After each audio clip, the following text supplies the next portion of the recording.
Muy buenas tardes. Gracias por estar con nosotros una vez más en esta programación en español del Canal 17. Les saluda Pedro Corso, periodista de Radio Martí. El tema a abordar hoy es muy importante y todos, en alguna medida, somos afectados por la manera en que algunos gobiernos de América Latina están tratando a los periodistas y están a la vez controlando la libertad de expresión, de información, de comunicación, y en su momento pues lo intentarán, hasta la libertad de pensar sin restricciones. Por eso en el día de hoy hemos invitado a un periodista ecuatoriano que lamentablemente tuvo que ausentarse de su país, Emilio Palacio. También vamos a entrevistar a Gustavo Lemos, analista político ecuatoriano. Vamos a hablar de Ecuador, pero no es solo Ecuador lo que nos preocupa. Nos preocupa lo que está ocurriendo en toda América Latina en relación a la prensa. Recientemente en Venezuela han cerrado un periódico, El Sexto Poder. Lo nuevo lo abrieron, pero con la prisión del editor, del propietario de este medio informativo. Así que la amenaza es cierta, es real, y esto los cubanos lo conocemos, lo padecimos en los lejanos 60s y todavía lo continuamos sufriendo. Periodismo con censura, periodismo con autocensura, con intimidación. Así que con Emilio y con Gustavo vamos a abordar estos temas. Emilio, Gustavo, gracias por estar acá. Gracias a usted por la invitación. Emilio, ¿nos puedes describir de una manera breve qué fue lo que pasó con el Universo, con el presidente Correa, que parece que lleva la misma ruta que el presidente Chávez? Bueno, la discusión, el enfrentamiento con el régimen comenzó apenas se instaló el presidente Correa en el poder, porque desde el inicio dejó muy claro que a él no le gusta, no le interesa una prensa independiente. No creo que por la prensa propiamente dicha, sino porque esta es el altavoz a través de la cual los que se quejan, los que critican, los que tienen algo que observar, se pueden expresar. Y entonces el ejemplo de lo que eso puede costarle a una persona recae sobre los periodistas. Es decir, si a uno lo meten preso, que es un poco conocido, el ciudadano de la calle dice, bueno, yo mejor me quedo callado porque voy a terminar peor. ¿Qué puede ocurrir conmigo? Y entonces ha habido juicios, persecución de periodistas, pero no solo de gente que está vinculada a los medios de comunicación. El presidente tiene la costumbre, cuando va en su caravana presidencial, que es todo un aparato de seguridad que lo rodea, y algún ciudadano en la calle no lo saluda como él considera apropiado, detiene la caravana, se baja del vehículo y hace tomar preso al ciudadano. Debe haber alrededor de 20 personas que pasaron por esa situación y que luego tuvieron que permanecer 2, 3 días, una semana en la cárcel. Es todo un déspota del siglo XVIII. Exactamente. Y bueno, su blanco preferido de todas maneras son los periodistas. Y el diario El Universo es un diario que tiene 90 años de existencia en la ciudad de Guayaquil, de mucho prestigio, precisamente por haber mantenido una postura siempre independiente frente a todos los gobiernos, de derecha, de izquierda y de centro. No se trata aquí de un aspecto ideológico necesariamente, sino del totalitarismo, independientemente del signo que éste tenga. Y eso a Correa no le ha gustado. Y entonces ha venido hostigándonos sistemáticamente, hasta que llegamos a este juicio en el que pide $80 millones, 3 años de cárcel para los 3 directivos del diario, los señores Pérez, una sanción económica para la compañía anónima El Universo, lo cual es un absurdo desde el punto de vista de las leyes ecuatorianas que no permiten esa clase de juicio, y contra Emilio Palacio. La primera instancia, el juez le concedió los 3 años de cárcel para los 4 y $40 millones solamente. Un juez muy complaciente, porque esa es una pregunta obligada. Ya el presidente Correa ha establecido el necesario control sobre el Poder Judicial para imponer las regulaciones, las restricciones y aplicar las leyes en la medida y forma que él crea. Bueno, la audiencia donde se nos condenó en primera instancia se realizó en un edificio de 2 o 3 pisos que estaba totalmente copado por medio centenar de soldados con uniforme de combate y con armas de combate. Ocupaban todas las escaleras, casi en cada escalón. Afuera había un cerco policial que impedía el ingreso de simpatizantes del Universo o de Emilio Palacio que habían concurrido a expresarnos nuestro apoyo. y en cambio permitieron que en las cercanías estuviese una turba de gente simpatizante del gobierno que nos gritó, nos ofendió, a mí me tiraron un huevo, me cayó en la camisa. También usan huevo en Ecuador. Sí, sí, bueno, y cosas peores que afortunadamente a mí no me cayeron encima, y entonces en ese clima, el salón de la audiencia copado por gente del gobierno, el presidente ahí sentado con sus guardaespaldas, el juez, aunque hubiese sido independiente, que no lo era, no hubiera tenido otra oportunidad de hacer un juzgamiento verdaderamente objetivo, ¿no? Previamente a esto, tú llevas muchos años viviendo en Miami y realmente conoces a profundidad las vivencias de esta ciudad y las repercusiones que tienen en esta ciudad lo que acontece en nuestros respectivos países. Previamente a esto, el presidente Correa hizo un referéndum donde planteaba una serie de prerrogativas que le concedieron una serie de prerrogativas especiales. ¿El presidente Correa ganó ese referéndum?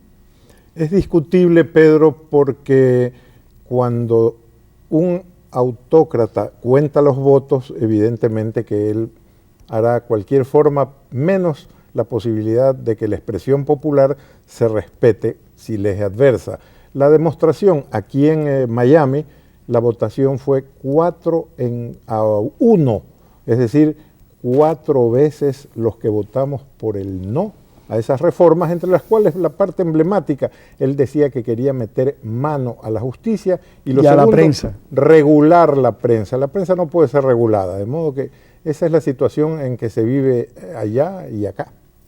Ahora, hay un factor que a mí me preocupa mucho y creo que nos preocupa a todos. ¿En qué medida los otros medios se percatan de que el vecino se le está quemando la casa y que la casa de ellos se puede quemar también? Si a ustedes y al universo le imponen sanciones de prisión, le imponen multas elevadas que nadie prácticamente puede pagar, ¿qué están haciendo otros medios? ¿Se han solidarizado con ustedes? ¿Han callado? Bueno, el mayor pool de medios en este momento pertenece al gobierno. Esos, por supuesto, no es que están callados, se dedican a insultar a la prensa independiente. Con respecto a los medios que no han caído en esa lamentable situación, durante varios años se resistió a esta ofensiva del régimen y del Estado contra la libertad de expresión.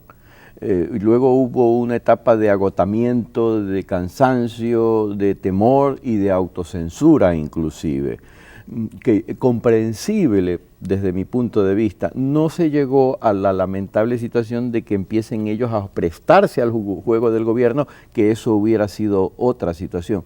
Pero sí empezaron los periodistas a autocensurarse. Yo mismo tenía que autocensurarme, a pesar de que el gobierno dice que yo no tengo límites en mi capacidad para criticarlo. Pero si yo escribía ciertas cosas, al día siguiente yo sabía que estaba en la cárcel.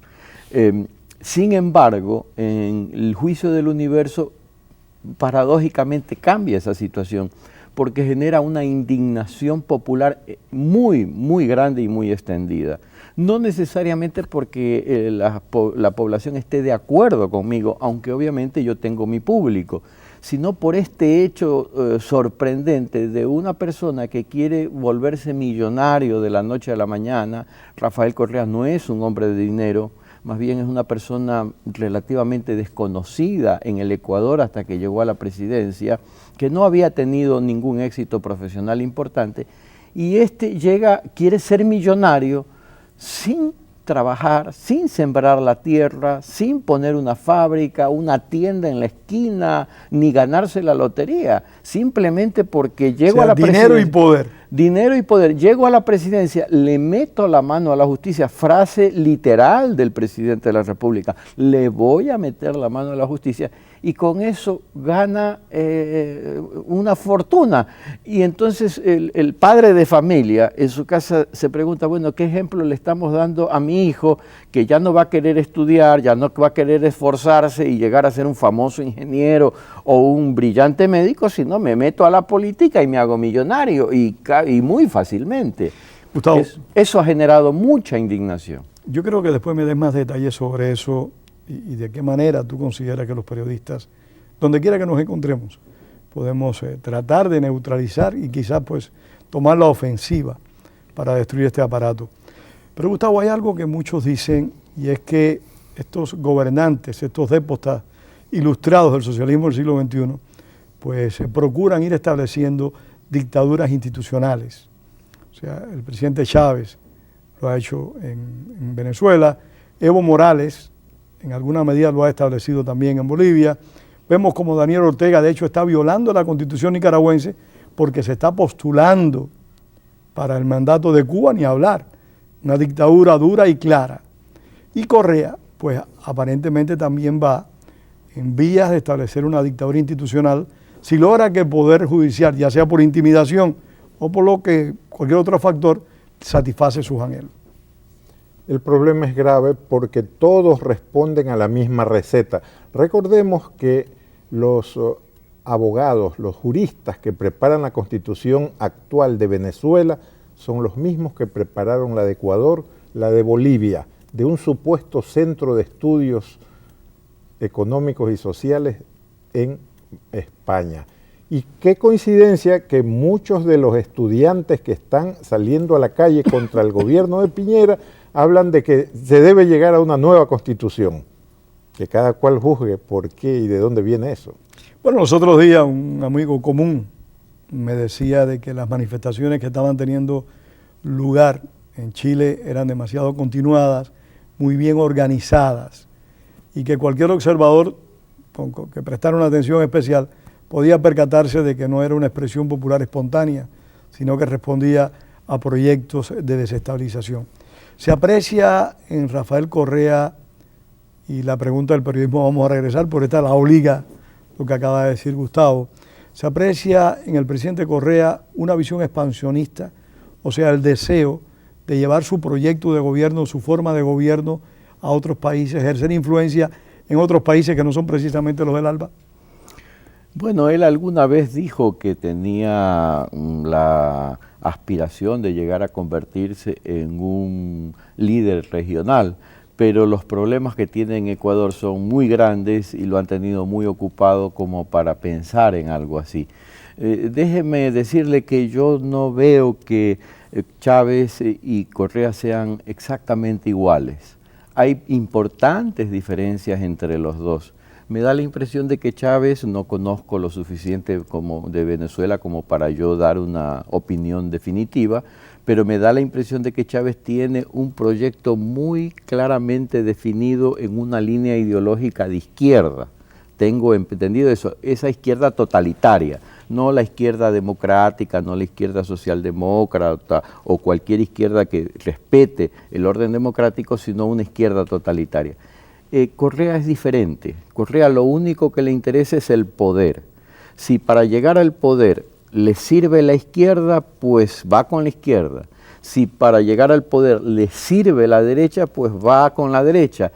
En la primera etapa, de hecho, tenía el apoyo del movimiento indígena, de los sindicatos, de las organizaciones sociales, y ahora ha roto completamente con ellas. Ahora los terroristas son los indígenas, los ecologistas, los sindicalistas, y en cambio hay un importante componente de asesores y políticos de derecha que hoy en día los rodean. Tampoco se va a quedar, en mi opinión, allí. Mañana se deshacerá de ellos y volverá a rodearse de otro signo político. Él lo único que le interesa es el poder totalitario. Lo único que diferimos es lo siguiente: yo no creo que Chávez tampoco tenga ideología, ni creo que Fidel Castro en su momento la tuvo. Que yo creo que todos tienen un denominador común: el poder. Y visten ese poder con el ropaje que le convenga. Porque esto mismo que acaba de acontecer en Venezuela, con el periódico Sexto Poder, la oportunidad que me la facilitó el teniente José Antonio Colina esta semana, me trajo este periódico, Carlos va a dirigir una periodista exiliada. Mira qué paradoja, una periodista exiliada va a tener que dirigir un periódico en su país. Me refiero, a Patricia Poleo, va a dirigir este periódico.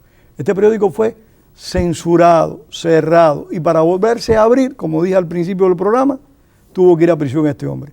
Correa, pues prácticamente lo que quiere es cerrar el Universo, quiere cerrar otros medios, y a la vez, y esto me parece muy importante, dice usted, controla una gran cantidad de medios informativos en Ecuador. No se los vendió a la empresa privada, los controla el Estado. Están a su provecho, lo mismo que está haciendo Hugo Chávez, lo mismo que hizo Fidel Castro. O sea, me parece a mí que el denominador común no es ideológico, el denominador común es el poder. En el caso de Rafael Correa definitivamente que es así. Y en el caso del Universo no es que quiere cerrar el Universo, quiere convertirse en el dueño del Universo, porque cabe aclarar que los 80 millones de dólares no son para el Estado, para construir escuelas, son para Correa, sino para su bolsillo.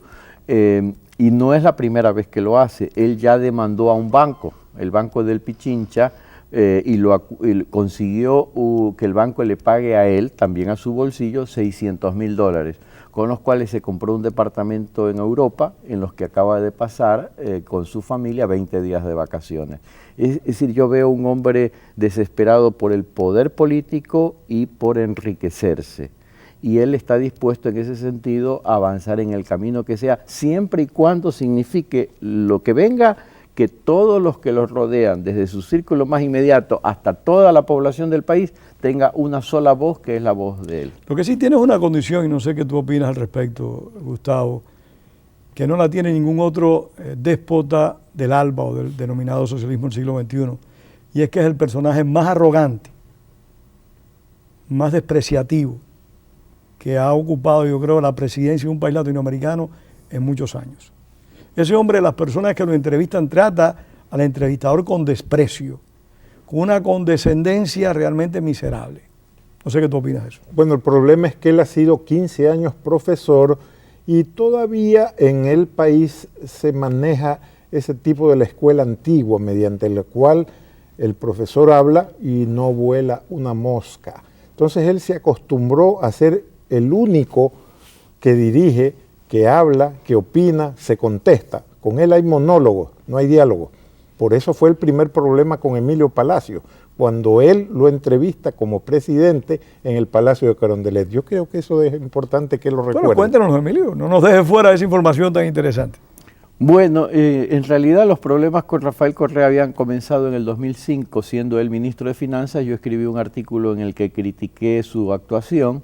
Y bueno, hasta ahora no se olvida de ese artículo, no te lo perdono. Cada cierto tiempo lo vuelve a mencionar. De tal manera que cuando asume la presidencia en enero del 2007, no demoró mucho y ya en mayo me convocó al Palacio de Gobierno para un debate sobre libertad de expresión. Me sorprendió, pero estaba obligado a concurrir. Era yo en ese momento editor de opinión del diario El Universo, pues no podía no participar. Y estando allí delante de un público de unas 200 personas, con las cámaras de televisión que transmitían para todo el país, más muchos micrófonos de la radio, el presidente quiso demostrar que aunque las palabras tengan doble significado, es obvio cuando hay intención de insultar, porque él se consideraba insultado por un medio. Entonces le pidió al público que diga, a ver, ¿cómo se llama el mástil del velero, el mástil mayor de los veleros? Que tienen una palabra muy castiza, pero que el pueblo la utiliza en un sentido muy vulgar.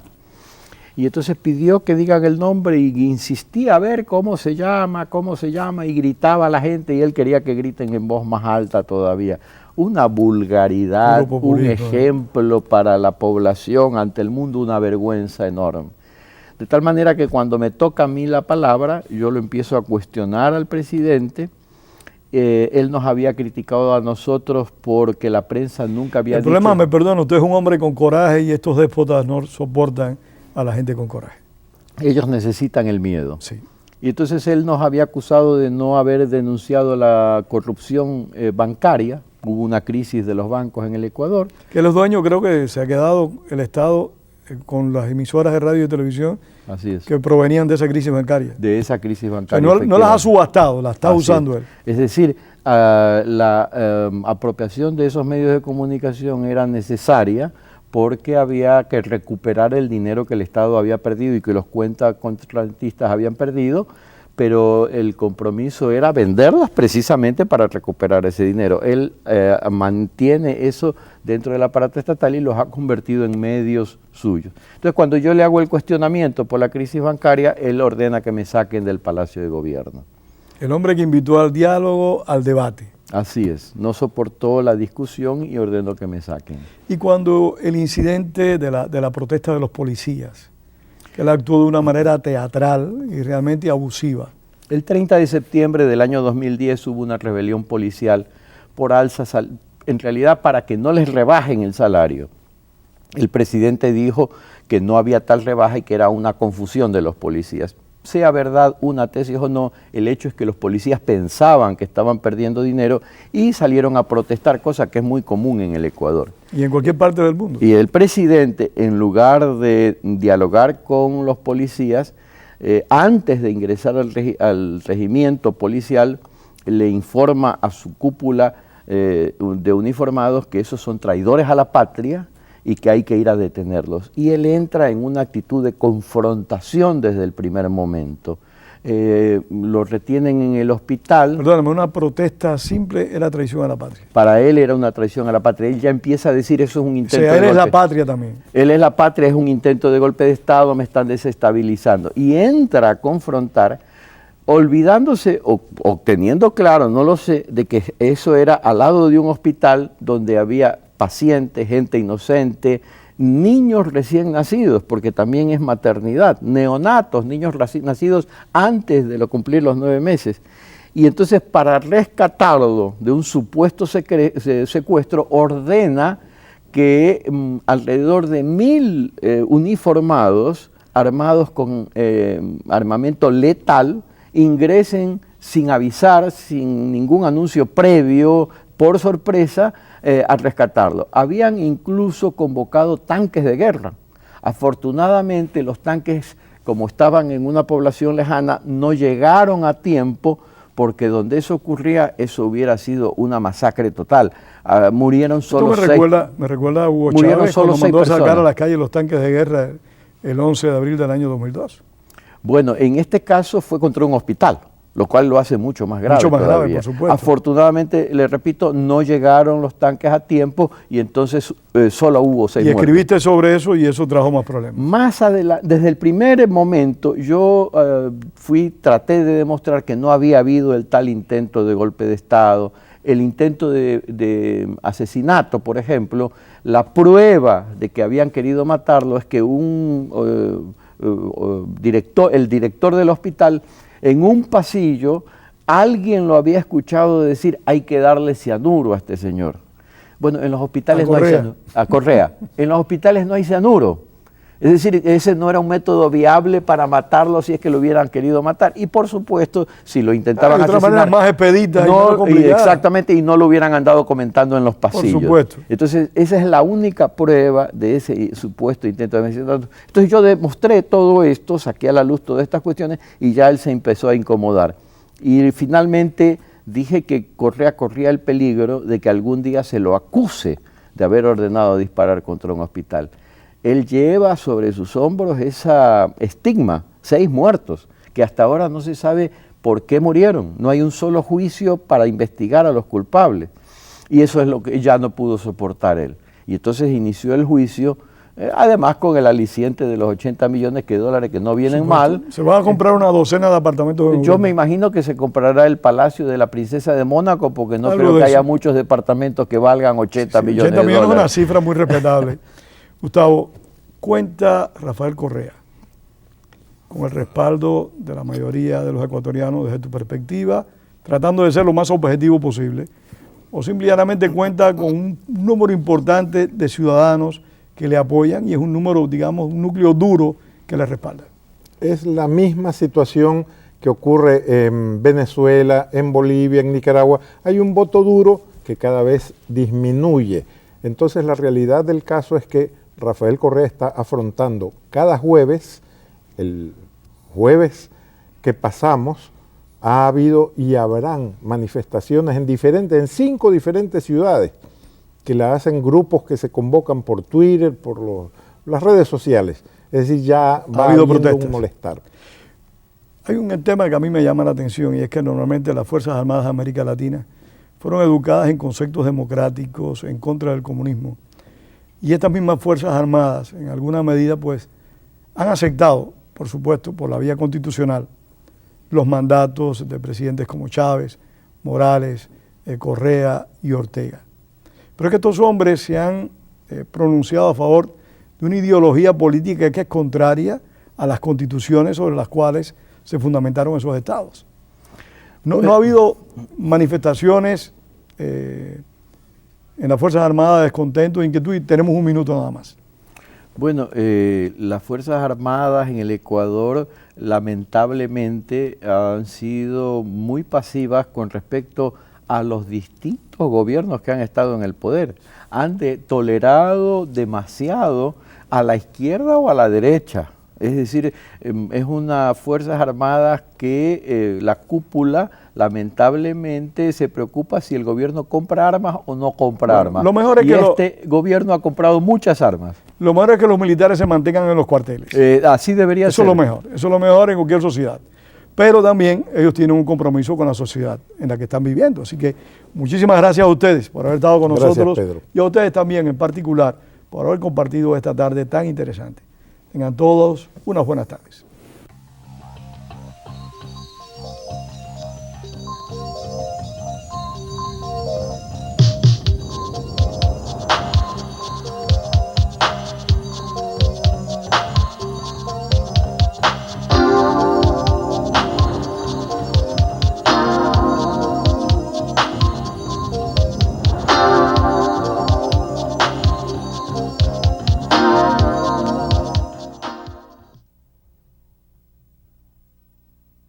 Estar conectado al Internet es importante.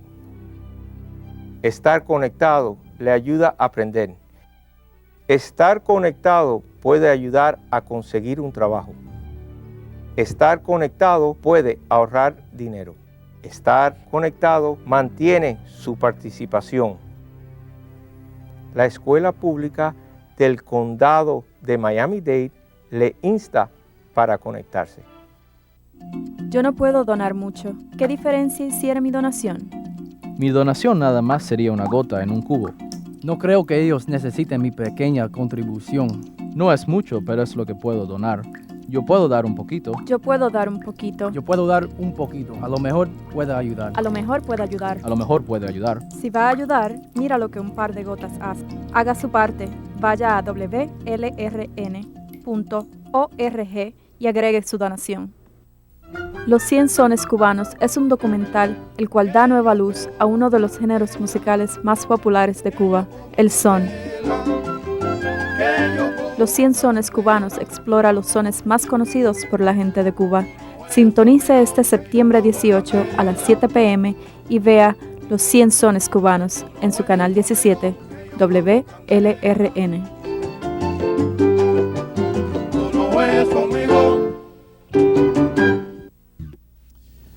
Queridos televidentes, he tenido que tomar esta decisión de poder tomarles un minuto de su tiempo para que escuchen la situación en la que se encuentra su canal 17 y este bloque de programación en español. Tenemos unos momentos difíciles económicos. Si no hacemos algo, posiblemente esta programación pues no podrá continuar. Pero yo sé que con la ayuda suya, y estoy seguro porque cada vez que se las pido siempre me responden, vamos a poder seguirle llevando esta programación a ustedes. Va a aparecer una información en la pantalla, tanto ahora como en el final, para que usted, a medida de sus posibilidades, pueda enviarme una contribución. Lo mismo de $1.50 que de aquellos que puedan de 1,000. Necesitamos su ayuda para poder continuar con este servicio que llevamos ya más de 30 años llevándosele domingo tras domingo. No me fallen, ayúdenme, envíeme lo que usted pueda y envíenselo a amigos del canal 17 o WLRN Programación en Español. Ayude a sus programas